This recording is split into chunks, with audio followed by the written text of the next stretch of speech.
கோடை விடுமுறை முடிவுக்கு வந்ததை ஒட்டி தமிழகத்தில் புதன்கிழமை பள்ளிகள் திறக்கப்படுகின்றன. ஆனால் புதுச்சேரி மாநிலத்தில் பள்ளிகள் திறப்பு வரும் 12ஆம் தேதிக்கு ஒத்திவைக்கப்பட்டுள்ளது. கோடை விடுமுறைக்கு பிறகு தமிழகத்தில் வழக்கமாக ஜூன் 1ஆம் தேதி பள்ளிகள் திறக்கப்பட வேண்டிய நிலையில் கடும் வெயிலால் ஜூன் 7ஆம் தேதி திறக்கப்படும் என அறிவிக்கப்பட்டது.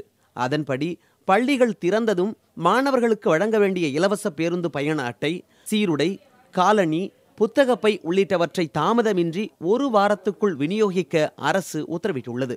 ஏற்கனவே பிறப்பித்த உத்தரவின்படி சென்னை உள்பட தமிழகத்தின் அனைத்து பகுதிகளிலும் ஜூன் 7ஆம் தேதி பள்ளிகள் திறக்கப்படுகின்றன.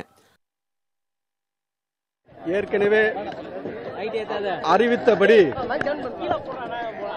சென்னை மாவட்டத்தை பொறுத்தவரை நாளை முதல் அனைத்து பள்ளிகளும் 2017-18 கல்வி ஆண்டு தொடங்கி செயல்பட துவங்கும். இதில் எந்த மாற்றமும் கிடையாது. அதனால இந்த தருணத்தை பயன்படுத்தி அரசு பள்ளிகளில் மாணவர் சேர்க்கை தீவிரமாக நடந்து கொண்டிருக்கிறது.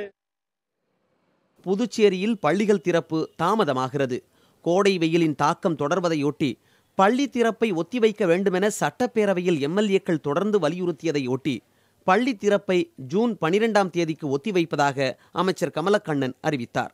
புதிய தலைமுறைக்காக செய்தியாளர் குழு.